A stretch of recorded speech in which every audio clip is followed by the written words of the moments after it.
حیوانات هم شریعت و قانون الله را رد نمیکنن، اما حیوانات هم در جنگل خود مطابق قانونی که خلق شده اما خلقت خود در نظر میگیره، لکن این مردم اما قانون نقص میکنن.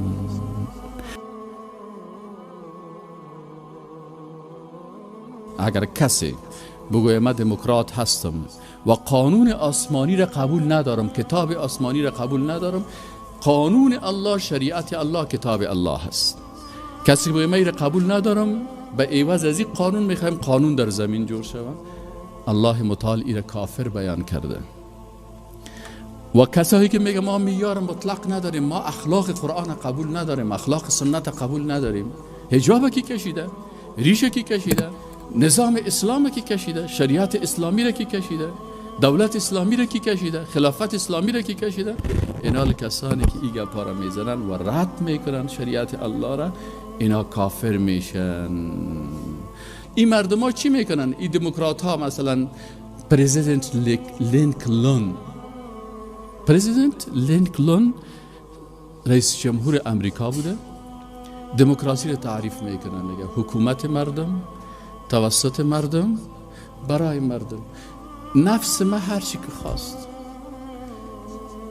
شراب خوردن مردم قانونش توسط کی؟ توسط مردم، برای مردم. همجنسگرایی مردم توسط مردم، برای مردم. این معنیش میده، بعضی کسا نمیفهمن معنیش. متوجه هستین؟ اینی کسی که دموکراسی را به این شکلش میپذیره، الله متعال چی میگه؟ در سوره فرقان آیت 43 را بکشین، کسایی که از نفس خود قانون جور میکنن. ارأیت من اتخذ الهه هواه افانت تكون علیه وکیلا.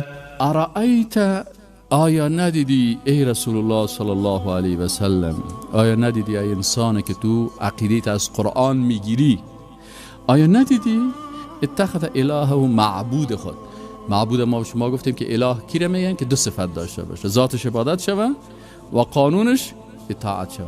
آیا ندیدی کسانی که معبود خود کی را گرفتن؟ هوا، آرزوهای خواهشات نفسانی خدا. اگر نفسش گفت که زنا، قانون میسازه که زنا در این مملکت بفرمایین زنا بکنین. بسیاری هتل‌ها که بری در هر هتل لست زنا هست. پس این قانون کی برشان جور کرده؟ شراب، هزارها گناه دیگر.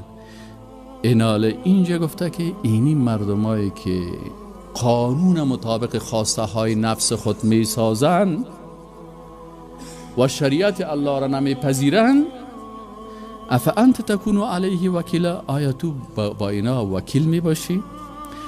ام تحسب ان اکثرهم یسمعون او یعقلون، یا آیه پیغمبر تو فکر میکنی که بسیاری از اینا میشنون یا از عقل خود استفاده میکنن؟ نه، اینهم الا کالانعام، اینها مثل حیوانات است. حیوانات هم شریعت و قانون الله را رد نمیکنن، اما حیوانات هم در جنگل خود مطابق قانونی که خلق شده اما خلقت خود در نظر میگیره، لکن این مردم اما قانون نقص میکنن.